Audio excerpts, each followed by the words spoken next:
Ang Hunter Association ay mayroong tinatawag na star system kung saan ginagawa ng isang hunter ng 1 star, 2 star o 3 star base sa naging kontribusyon nila sa kanilang napiling larangan, sa lipunan o kaya ay sa Hunter Association. Bagamat hindi lakas ng pangangatawan o galing sa paggamit ng nenang sinisimbolo ng mga stars, basihan naman ito sa lawak ng karanasan ng isang hunter sa kanyang larangan, kaya nagsasabi din ito sa atin ng kakayahang tinataglay niya. Halimbawa, kung ang isang tao ay naging triple star disease hunter, maaaring may nena ability siyang konektado sa pagpapagaling. Kung isa siyang 2-star poison hunter, maaaring kaya niyang magmanipula ng lason. At kung isa siyang 1-star blacklist hunter, pwedeng magaling siya sa harapang pakikipaglaban na kailangan para makahuli ng mga kriminal. Sa video na ito mga idol, makikilala niyo ang 16 na star hunters ng kwento mula sa 1-star, 2-star at 3 stars. Ipapaliwanag ko sa inyo ang kanilang mga propesyon at ang larangang kanilang pinaghaharian para kilalanin sila bilang mga star hunters. Ang mga 1-star o single-star hunter ay klase ng mga hunters na nakagawa ng mga pambihirang karangalan sa mga napili nilang larangan. Ibig sabihin mga idol, kung isa kang blacklist hunter na may propesyong manghuli ng mga kriminal, maaari kang maging single-star kung nakadakip ka o nakatalo ng mga mapanganib na kriminal sa mundo. May 7 hunters sa kwento ang ipinakilalang nagtataglay ng single-star license at ipapakilala ko sila isa-isa sa inyo. Uumpisahan ko ito sa number 1, Menchie. Si Menchie mga idol ay isang single-star gourmet hunter o mga hunters na bihasa sa larangan ng pagluluto. Nakuha niya ang kanyang star bilang hunter sa edad ng 21 at maaaring nagawa niya ito dahil meron siyang nadiskubreng mga bagong sangkap o di kaya naman ay nakaimbento siya ng kakaibang putahe na nagpataas ng kanyang karangalan bilang isang gourmet hunter. Ang galing na ito ni Menchie sa kanyang napiling larangan ang maaaring dahilan kaya pinagkatiwala sa kanya ng dating chairman na si Isaac Netero ang ikalawang pagsusulit ng 287th Hunter exam, kung saan ipinakita ni Menchie ang pagiging metikuloso ng kanyang panlasa pagdating sa sushi o iba't ibang pagkain. Nagpamalas din siya ng galing sa paghawak ng mga kutsilyo at ipinakita ni Menchie ang kanyang lakas sa mga examini na minamaliit ang kanyang pagiging hunter. Matapos ang 287th Hunter exam, sunod na nating nakita si Menchie sa eleksyon ng bagong chairman. Dito, makikita natin siyang bumoto at matyagang naghintay para sa resulta ng eleksyon. Number 2, Bushidora Ambitious. Si Bushidora mga idol ay isang single-star blacklist hunter, kaya masasabi nating meron siyang kakaibang galing sa pakikipaglaban dahil kailangan niya ito upang makahuli ng mga wanted at mapapanganib na kriminal. Bukod sa pagiging blacklist hunter, si Bushidora din ay isa sa mga miyembro ng Hunter Association Disciplinary Committee o ang grupo na nagpaparusa sa mga hunters na ginagamit ng kanilang propesyon sa kasamaan. Ang posisyon ni Bushidora sa organisasyon ang isa sa mga dahilan kung bakit napasama siya sa mga nominado noong chairman election na nakaabot hanggang 5th round. Pero naligwak siya sa botohan dahil hindi siya nakasama sa walong pagpipilian para maging chairman matapos niyang ibigay ang kanyang suporta kay Teradyne Neutral. Gusto ipanalo ng grupo nila Bushidora sa Teradyne at isa sa mga naisip nilang paraan ay ang paggamit ng mga temp hunters sa isang misyon para mabawasan ng mga sumusuporta kay Paraston Hill. Nangyari ang planong ito nila Bushidora at naisama nila ang mga temp hunters sa pagdakip kanila Illumi. Sa kasamaang palad, nakaengkwentro ng grupo si Hisoka. Wala silang nagawa sa lakas nito, kaya lahat sila ay nasawi sa misyon kasama sa Bushidora. Number 3, Morel McCarnacy. Sigurado ko mga idol na hindi nyo pa nakakalimutan si Morel. Siya ang single-star sea hunter na nakasama ng ating mga bida sa pagsugod sa kastilyo ng mga Chimera Ants. Ang sea hunter mga idol ay mga klase ng hunters na eksperto sa pagdiskubre ng mga yamang makikita sa ilalim ng karagatan. Maaaring nagkaroon ng star si Morel dahil nakahanap siya ng bagong species ng isda o nakadiskubre siya ng kayamanan sa ilalim ng dagat. Madali lamang ito sa kanya dahil sanay na sanay siya sa ilalim ng tubig. Kung ating babalikan ng laban ni Morel at ng squadron leader na si Leol, nalaman natin na meron palang pambihirang mga baga si Morel. Tumulong ito sa kanya para makatagal sa ilalim ng tubig nang hindi humihinga. Maliban pa dito, habang nasa ilalim ng tubig, ginagamit ni Morel ang kanyang nen ability at lumilika siya ng madaming host na nagsisilbing snorkel. Ito ang kanyang inaasahan upang makapagbuga ng sangkaterbang carbon dioxide sa ibabaw ng tubig na lalason sa kanyang mga katunggali. Matapos ang laban kay Leol, nagawa ni Morel na manatili pa ng matagal sa ilalim ng tubig upang lumangoy palabas sa nakakalitong lagusan na konektado sa simbahan kung saan sila naglaban ng Chimera Ant. Ang mga eksenang ito ang nagpapakita na totoo ang sinasabi ni Morel na walang makakatalo sa kanya pagdating sa pagpigil sa paghinga. Hindi lamang sa kailaliman ng dagat magaling si Morel dahil kahit sa ibabaw ng karagatan ay maaasahan din siya. Ayon sa usapan ng 12 Zodiacs, ang hunter ang mangunguna sa paglalayag ng barko at maghahatid sa kanila sa gate ng Dark Continent. Tandaan na ang karagatang malapit sa Dark Continent ay napupuno ng mga halimaw na mas malaki pa sa kahit na anong sasakyang pandagat ng mga tao. Kaya ang pagbibigay ng Hunter Association kay Morel ang responsibilidad na ito sa barko ay pinakatestamento ng galing niya bilang isang single-star sea hunter. Number 4. Cutie Beauty. Ang babaeng ito mga idol na kamukha ni Vicky Bello ay isang single-star cute hunter. Ito ang klase ng mga hunters na walang ginawa kundi magpa-cute sa loob ng Hunter Association. Joke lang. Ang mga cute hunters ay mga eksperto sa pagpapanatili ng kagandahan ng isang tao at gawin silang mukhang bata sa kabila ng kanilang matandang edad. Si Cutie mga idol ay isa sa mga kandidato sa pagka-chairman ng Hunter Association at ayon sa kanyang video presentation, gusto niya lamang magkaroon ng isang cute na Hunter Association. Walang nakakaalam kung anong ibig sabihin nito at hindi na natin malalaman pa kung anong klaseng plataforma ang napili ni Cutie dahil hindi na din siya nakalagpas sa 5th round ng botohan. Ganun pa man, matapos ang kanyang pagkatalo, sinabi ni Beauty sa kanyang speech na ang Cute Hunter Association na gusto niya ay pwede pa rin maging totoo sa tulong ng kanyang hinahangaang hunter. Ito ay si Pariston Hill. Sobrang sinusuportahan ni Cutie ang dating vice chairman, kaya naging leader pa ito ng fan club ni Pariston. Siguro, ang pagiging dalubhasa ni Cutie sa pagpapaganda bilang isa siyang single-star cute hunter ang sekreto ng nagliliwanag na cuties ni Pariston. Kaya kung nanalo sana si Cutie sa pagka-chairman, siguradong magniningning sa kagandahan ang lahat ng mga hunters ng Hunter Association. Number 5. Chesgara. Nakilala natin si Chesgara sa Grid Island Arc. Siya ay isang single-star jackpot hunter o mga hunters na ang tanging layunin sa buhay ay kumita ng pera. Tinatawag din ng mga jackpot hunters na prize hunters. Nagpapalagay sa atin na sila ang mga klase ng hunters na sumasali sa iba't ibang kompetisyon o laro para makakuha ng mga premyo. Ang galing sa larangang ito, ang tiyak na nagbigay kay Chesgara ng star bilang isang hunter at ang kumuha ng tiwala ng bilyonaryong si Batera upang piliin siya na maging partner sa pagtapos ng Grid Island. Hindi nagkamali si Batera sa pagpili kay Chesgara dahil isa ang hunter sa dahilan kaya na-clear ang game. Matatandaan natin na si Chesgara ang tumulong sa ating mga bida na si Lagon at Kiluwa na makapasok sa Grid Island, nagdulot para makapaglaro ang mga batang hunters. Si Chesgara din at ang kanyang mga kaibigan ang nakatulong ng ating mga bida sa pagtalo sa Game Master na si Razor sa larong dodgeball. At higit sa lahat, si Chesgara din ang nanggulo sa grupo nila Gantru sa loob ng 3 linggo upang mabigyan ng oras ang ating mga bida na makapaghanda sa pagharap nila sa bomber. Matapos ihinto ni Batera ang kontrata niya kanila Chesgara dahil sa malungkot na kamatayan ng asawa ng matanda, ibinigay niya sa mga hunters ang kanilang napagkasundo ang kabayaran. Kaya hindi na din bumalik si Chesgara sa loob ng Grid Island upang tapusin ang laro. Ganun pa man, nanalo ang kanyang mga kasama na sila Gon, Kiluwa at Biscuit, isang pangyayaring naging posible dahil na din sa tulong ng isang single-star jackpot hunter. Number 6. Exxonpe Katocha. Isang beses lamang ipinakita si Exxonpe pero isa siya sa mga nakakaintrigang karakter ng istorya. Lalo na noong sinabi ng kwento na siya ay isang single-star hacker hunter o mga hunters na may malawak na kaalaman sa mga computers at teknolohiya na ginagamit ng mga ito para labanan ng iba't ibang cybercrimes. Kadalasan silang nagtatrabaho gamit lamang ang internet mga idol kaya hindi nakakapagtaka kung bakit sa video recordings lamang natin nakita si Exxonpe kahit na nakaabot ng kanyang pangalan sa 7th round ng chairman election. Naging napaka-interesanting karakter na Exxonpe mga idol dahil sa kanyang speech, sinabi niya na wala siyang pakialam sa eleksyon dahil hindi ito ang kanyang reality. Pagkatapos ay sinabi niya kay Jing na interesado siya makipag-trade ng White Spear of Glory kapalit ng Holy Golden Flag.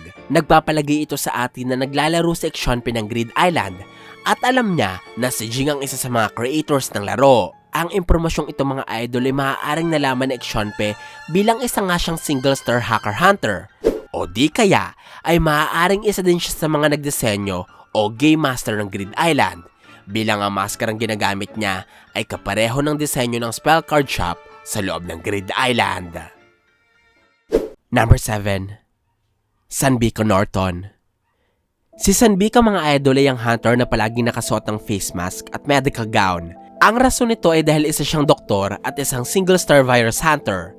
Ang mga hunters na ginugugol ang kanilang kakayahan sa paghahanap ng lunas sa mga nakakahawang sakit. Ang pagkakaroon ni Senbika ng galing sa larangan ng medisina ang posibleng dahilan kung bakit itinalaga siya bilang lead doctor ng Hunter Association at kung bakit isa din siya sa mga kandidatong naging nominado para maging chairman. Noong nagdesisyon na ang Hunter Association na magtungo sa Dark Continent, isa si Senbika sa mga hunters na makikitang kasama ng 12 Zodiacs sa pagpaplano ng mga dapat nilang paghahandaan sa paglalakbay at nakipagtulungan din sa kanya ang snake ng Zodiacs na sa Gel para gumawa ng manual ng mga countermeasures na dapat nilang gawin sa mga sakit o karamdaman na pwedeng maranasan ng mga pasahero ng Black Whale. Paghahandang madali lamang kay Senbika bilang isa siyang single star virus hunter. Ang 7 hunters na nabanggit mga idol ay puro single star, pero kung magagawa nilang magampanan o masunod ang unang 5 articles ng Hunter Bylaws, nagkaroon ng opisyal na posisyon sa organisasyon at nakapag-mentor ng isa o higit na estudyante naging single star hunter na din, mapopromote sila bilang double star hunter. Sa kasalukuyan, meron ng 6 na double star hunters ang naipapakilala ng istorya. Kikilalanin natin sila isa-isa. Umpisa sa number 1, Mrs. Tom Nana. Ang Ox ng Zodiacs mga idol ay isang double star crime hunter. Ibig sabihin, batikan si Mrs. Tom sa pag-iimbestiga at paglutas ng mga misteryosong krimen sa mundo. Ang propesyon niyang ito mga idol kasama din ang kanyang talino bilang isang abogado ang siguradong dahilan kung bakit nagagawa niyang pamahalaan ang isang private security company, kung bakit ipinagkatiwala sa kanya ng Hunter Association ang pagpapaigting ng seguridad at kaayusan ng 3 mababang palapag ng Black Whale, at kung bakit na talaga si Mrs. Tom sa intelligence team ng 12 Zodiacs nasa sala sa lahat ng kukuha ng Hunter examination. Ang kasanayang ito ni Mrs. Tom pagdating sa paglutas ng krimen at paglagay ng seguridad ay na-manifest niya sa kanyang nanability na may pangalang Cross Game. Matatandaan mga idol na ang kakayahang ito ay nagbibigay kay Mrs. Tom ng 3 cards na nagpapahintulot sa kanya na pahintuin sa pagkilos ng kanyang mga target. Matapos niya itong ipasok sa tinatawag niyang courtroom, meron din siyang card na magbibigay sa kanya ng kapangyarihang kontrolin ng kanyang mga kalaban. At ang huling card naman ay may kakayahang patalsikin ng mga target na kanyang napili. Perpekto itong abilidad para kumuha ng impormasyon o patigilin sa pagkilos sa mga kriminal. Kapag pinagsama ni Mrs. Tom ang talino niya bilang abogado, ang kayang gawin ng kanyang nanability at ang galing niya bilang miyembro ng 12 Zodiacs, siguradong malayo pa ang mararating niya bilang isang double star crime hunter. Number 2, Sacho Kobayakawa. Si Sacho mga idol ay isang detective, swordsman, horse ng 12 Zodiacs at double star problem hunter. Hindi pa pinapaliwanag ng kwento kung ano ang trabaho o anong klaseng larangan ng meron ng mga problem hunter, pero maaaring sila ang mga hunters na nakatuon ng propesyon sa paglutas ng iba't ibang problema ng isang organisasyon o maaaring ng mundo. May pagkakatugma ang larangang ito kay Sacho sapagkat nakikita natin siyang tumutulong sa kanyang mga kapwa hunter para mapanatili ang kaayusan. Halimbawa, nakita natin siyang nagbabantay sa pintuan ng auditorium upang walang makalabas ng mga hunters hanggat hindi pa tapos ang eleksyon. Siya din ang nagbantay kay Beyond nung sinuko nito ang kanyang sarili sa Hunter Association. At isa din si Sacho sa mga kumilatis na mga miyembro ng science team para masigurado nila na hindi tauhan ng kaki ng mga ito. Bilang miyembro ng Zodiacs, kasama si Sacho sa paglalakbay patungong Dark Continent. Parte siya ng intelligence team ng 12 Zodiacs. Maaaring ang desisyong hindi siya isama sa defense squad ay dahil alam ng kanyang mga kasama na ang talino niya bilang single star problem hunter ay mas kailangan kaysa sa kanyang karanasan sa pakikipaglaban. Ganun pa man, kahit hindi siya parte ng defense squad, si Sacho ay naitalaga sa pagkasigurado na hindi makakatakas ang pinakaproblema nila sa kanilang ekspedisyon. Ito ay si Beyond Netero na nakakulong sa isang silid na binabantayan ng mga miyembro ng Zodiacs, kabilang si Sacho. Number 3, Jing Freaks. Ang isa sa pinakamagaling na nan-user sa mundo na si Jing Freaks mga idol ay isa ding double star ruins hunter o mga hunters na ginugugol ang kanilang buhay sa paghahanap ng mga sinuunang syudad o sibilisasyon para isaayos ito, buhayin ng dati nitong itsura at pangalagaan upang makita ng kasalukuyang panahon. Si Jing ang pinakasikat na ruins hunter ng Hunter Association. Sa sobrang galing niya sa profesyong ito, kahit ang mga kapwa niya hunters ay hinahangaan din siya at ginawa pang ehemplo ang kanyang mga nakamit sa larangan. Kabilang sa mga pambihirang achievements ni Jing bilang ruins hunter ay ang pagkadiskubre niya sa libingan ng isang royal family. Natagpuan din ng hunter ang isang minahan na tinatawag na Congo Gold Vein. At higit sa lahat, ang pinakasikat ay ang pag-excavate ni Jing sa Lurka Ruins, isang sinaunang syudad na pinaganda muli ni Jing gamit ang sarili niyang pera at pinoprotektahan gamit ang kanyang impluwensya. Ilan lamang ito sa mga naabot ni Jing bilang Double Star Ruins Hunter. Sa katunayan, dahil sa laki ng naiambag niya sa larangan, kwalipikado na sana siya para maging Triple Star Hunter. Ngunit dahil sa katigasan ng kanyang ulo at pagiging mahiyain, hindi siya nag-apply para tumaas ang kanyang ranggo. Bagkos, wala siyang pakialam kahit ano ang kanyang estado bilang hunter. Sa kasalukuyan, malapit na maabot ni Jing ang kanyang pinakapangarap. Ito ang makarating sa Dark Continent kung saan makikita ang mga kayamanang hindi matatagpuan sa ligtas na mundo. Sigurado na sa oras na makatungtong si Jing sa Dark Continent, maipapakita niya pa kung gaano kagaling ang isang Double Star Ruins Hunter. Number 4. Pterodine Neutral. Ang matandang ito mga idol ay si Pterodine, isang Double Star Headhunter na nakatuon ng kakayahan sa paghahanap ng mga taong may natatanging talento para mapaunlad pa ito ni Pterodine. Ang profesyong ito ng hunter ay konektado sa kanyang trabaho bilang Human Resource Specialist. Si Pterodine mga idol ay kabilang din sa mga pinagpiliang hunter para maging chairman ng Hunter Association. Dito natin nakita ang kanyang impluwensya bilang headhunter sapagkat nung ipinaalam sa kanya ni Morel ang pag-atake nila Illumi at ng kanyang mga Needle People, nagawa agad ni Pterodine na makabuo ng isang grupong kinabibilangan ng hindi bababa sa 20 hunters at umupa din sila ng 15 temp hunters upang huntingin si Illumi. Nagawa niya ito sa loob lamang ng ilang oras at kahit may nagaganap na eleksyon. Sa kasamaang palad, kahit nakabuo agad si Pterodine ng malaking grupo para pigilan ang kanilang kalaban, nagawa ni Illumi na matalo ang mga hunters at si Hisoka naman ay pinuntahan si Pterodine sa kanyang opisina upang tapusin at manatiling lihim ang kanilang pagkakakilanlan. Ang masaklap na pangyayaring ito ang nagbaliwala sa lahat ng pinaghirapan ni Pterodine, kabilang ang pagiging Double Star Headhunter. Number 5. Linné Audubois. Sa unang tingin, mukhang isa lamang pangkaraniwang matanda si Linné mga idol, pero wag niyo siyang mamalitin dahil ang matandang ito ay isang Double Star Gourmet Hunter na merong walang kapantay na karanasan sa larangan ng pagluluto. Nakuha niya ang mga karanasang ito dahil sa tagal niya nang nabubuhay sa mundo. Si Linné lang naman ang kasalukuyang pinakamatandang hunter ng Hunter Association. Ang katandaang ito ang posibleng rason kung bakit hindi na siya nagsasalita sa loob ng 5 taon. Ganun pa man, ang edad din niya ang isa sa mga rason kung bakit lubas siyang nare-respeto ng mga kapwa niya hunters at naisama pa rin siya sa mga nominadong gustong ipalit sa dating chairman na Senetoro.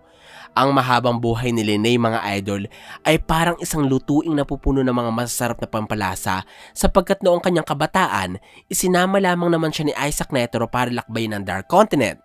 Nagtagumpay sila sa ekspedisyong ito at nakabalik sila ng buhay sa ligtas na mundo. Kaunti lamang ang nakakagawa nito at maaaring si Linné lamang ang tanging Double Star Gourmet Hunter na nagawang makatungtong at makapagluto mismo sa Dark Continent. Number 6. Biscuit Kruger. Sure ako mga idol na kilala nyo ang pinakasikat na master ng ating mga bida. Ito ay ang Double Star Stone Hunter na si Biscuit. Sa pangalan pa lamang ng kanyang larangan, alam na natin na si Bisky ay mahilig mangolekta ng mga gandang bato at mamahaling hiyas.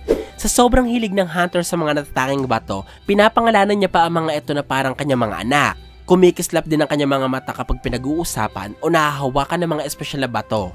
At madalas, kinukumpara at inihahawig ni Biscuit ang mga tao sa iba't ibang klase ng hiyas sa mundo. Ang hilig na ito ni Biscuit sa mga magagandang klase ng bato ay maaaring isa din sa mga rason kung bakit hindi lamang siya naging magaling na stone hunter. Naging ekspertong guro din siya ng kapangyarihan ng Nen.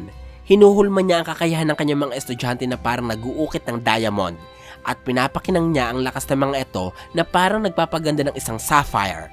Ang paraan niyang ito sa pagtuturo ang pinakadahilan kung bakit sobrang lalakas nila Gon at Killua sa paggamit ng Nen. Sila Biscuit, Gon at Killua ay nagkakilala sa loob ng Grid Island. Pumasok sila sa loob ng laro dahil may kanya-kanya silang layunin.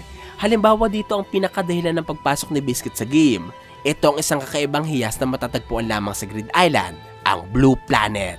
Nagtagumpay ang ating mga bida na maklear ang game, kaya nagkaroon sila ng pagkakataong maglabas ng 3 cards mula sa laro. Ang pinili ni Biscuit ay ang Blue Planet, isang kayamanang hindi lamang sumisimbolo ng galing niya sa paglalaro ng Grid Island, pati na rin ng kabihasaan niya bilang Double Star Stone Hunter. Ang mga karakter na nabanggit ko mga idol ay ang mga Double Star Hunters na naipakilala sa kwento, pero hindi sa kanila natatapos sa mga Star Hunters ng Association sapagkat meron pang mas mataas na ranggo kumpara sa kanila. Ito ang mga 3-star, o Triple Star Hunters. Ito ang mga Hunters Idol na nagawang matapos ang unang 6 na articles ng Hunter Bylaws. Naging Double Star Hunter at nakagawa ng mga hindi pangkaraniwang kontribusyon sa iba't ibang larangan. Ang pagkakaroon ng mas mahirap na requirements para maging Triple Star ang dahilan mga idol kaya iilan lamang may ganitong rango sa pagka-hunter sa buong association. Sa katunayan, sa 6 na raang hunters, halos 10 lamang ang Triple Star Hunter at 3 sa bilang na ito ang naipakilala na ng kwento.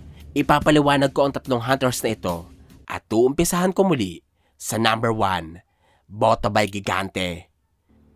Isang Triple Star Hunter sa Botabay mga idol. Ibig sabihin, expert siya sa pagtunto ng mga terorista at bihasa sa pagpigil sa kahit na anong bantang dulot ng terorismo. Malawak ang kaalaman ni Botabay sa larangang ito dahil madami na ang kanyang karanasan dulot ng kanyang edad. Siya ang pinakamatandang miyembro ng Zodiacs mga idol, kaya ang kanyang kaalaman sa iba't ibang usapin ay pinapahalagahan ng kanyang mga kapwa hunters. Naging rason upang tawagin si Botabay bilang advisor ng Zodiacs. Bukod dito, maaaring dulot din ng kanyang edad, si Botabay ay malapit sa dating chairman na si Isaac Netero, ang isa sa pinakamatandang karakter na nakilala natin sa kwento. Katulad ng kanyang kaibigan, si Botabay mga idol ay nagkaroon ng madaming accomplishments katumbas ng tagal niyang nabubuhay sa mundo. Matatandaan na bukod sa pagiging hunter, si Botabay ay isa ding public prosecutor. Nagbigay sa kanya ng karapatang tumayong judge sa Tier 3 ng barko. At isa din siyang military analyst, kaya alam niya kung paano magpakilos ng hukbong sandatahan ng isang bansa. Ang kaalaman niyang ito mga idol sa paglalagay ng seguridad at pagsugpo ng terorismo sa mundo ang tiyak na nagbigay sa kanya ng 3 stars sa pagiging terrorist hunter. Number 2, Cheadle Yorkshire. Ang kasalukuyang chairman ng Hunter Association na si Cheadle mga idol ay isang Triple Star Disease Hunter. Sobrang tugma ang larangang ito sa kanyang pagiging doktor dahil pareho itong nangangailangan ng kanyang talino at kakayahan sa paghahanap ng lunas sa iba't ibang karamdaman sa mundo. Si Cheadle ang isa o maaaring ang pinakamatalinong miyembro ng 12 Zodiacs. Patunay dito ang pagkilala sa kanya bilang utak ng Zodiacs. Ang pagkakaroon niya ng malawak na kaalaman sa batas dahil isa din siyang abogado at ang walang kapantay niyang karanasan bilang leader na pinuri pa ni Paraston noon sa pagkasabi na si Cheadle ang pinakamagaling na pinuno sa lahat ng mga miyembro ng Zodiacs. Ang utak ni Cheadle mga idol ang siguradong nagkaloob sa kanya ng 3 stars sa kanyang pagiging disease hunter dahil tiyak na ginamit niya ang kanyang talino upang magkaroon ng malaking kontribusyon pagdating sa batas bilang abogado at sa medisina bilang isang doktor. Nakakasigurado ako dito dahil si Cheadle ang isa sa klase ng mga taong pinipiling magbahagi ng kanyang kakayahan para makatulong. Matatandaan na kahit isa siyang chairman na pwede namang mag-utos o magmando sa kanyang mga kasama, pinili niyang pamunuan ng medical team sa Tier 3. Siya din ang unang rumesponde kay Hulkenberg noong ito ay nalason. At si Cheadle ang tumatayong instructor ni Leorio. Isa itong malaking karangalan para sa ating bida dahil kung gusto niya maging magaling na doktor, maraming pwedeng ituro sa kanya ang Triple Star Disease Hunter na si Cheadle. Number 3, Paraston Hill. Si Paraston ay isang Triple Star Hunter. Kung anong larangan, hindi pa sinasabi ng kwento. Siya lamang ang Star Hunter sa ating listahan na mayroong propesyong hindi natin alam. Ang nabanggit lamang ay isa siyang magaling na negosyante at mabisang tagapamagitan. Ganun pa man mga idol, hindi nakakapagtaka kung paano naging Triple Star si Paraston dahil kung titingnan natin ang kanyang records, mabibilib tayo sa kanyang credentials. Siya ang miyembro ng 12 Zodiacs na humawak ng posisyon ng rat. Tumayo siya bilang vice chairman sa loob ng 3 taon at nanalo siya sa eleksyon kaya kinilala siya bilang ika-13 chairman ng Hunter Association. Sa loob ng 3 taon niyang pagkasilbi bilang vice chairman, napalaki agad ni Paraston ng kanyang impluwensya sa Hunter Association. Dumating sa punto na napipigilan na niya ang desisyon o aksyon ng dating chairman na si Isaac Netero. Biruin niyo, kontrolado ni Paraston ang review board ng Hunter Association kaya hawak niya ang mga misyong tatanggapin ng bawat hunters. Pagmamay-ari din ni Paraston ng mga temp agency na nagpasok ng higit kumulang na 200 temp hunters sa Hunter Association. At higit sa lahat, 1/3 ng buong Hunter Association ay suportado si Paraston. Nagdulot para matalo niya ang ibang star hunters ng ating listahan at manalo sa eleksyon. Sa kasulukuyan, hindi na nagsisilbi sa Hunter Association si Paraston, pero tuloy pa rin ang kanyang pambuburaot sa kanyang mga kapwa hunters. Ginagawa niya ito sa pamamagitan ng pakikipag-alyansa kay Beyond Netero at pakikipagtulungan dito para magtagumpay ang kanilang mga plano sa Dark Continent. Ang 16 na 1-star, 2-star At 3 Stars Hunter mga idol na naipaliwanag ko sa video na ito ay hindi lamang ang Star Hunters ng kwento. Madami pang mga miyembro ang Hunter Association at sigurado ako na sa pag-usad ng kwento, makikilala natin ang kanilang larangan at kung gaano kalaki ang naging kontribusyon nila sa mundo bilang mga Star Hunters. Ito po ang aking paliwanag sa 16 na Star Hunters ng Hunter Association. Sana po ay nagustuhan yung aking paliwanag. Kung meron pa po kayong tanong at gustong idagdag ay huwag po kayong mahihiyang magkomento sa ibaba. At kung gusto nyo rin naman ang iba pang kwento ng anime ay isearch nyo lamang ang JETV sa inyong mga social media accounts gaya ng YouTube at Facebook. Maraming salamat po sa inyong walang sawang suporta. Ako po si JE, hanggang sa muli!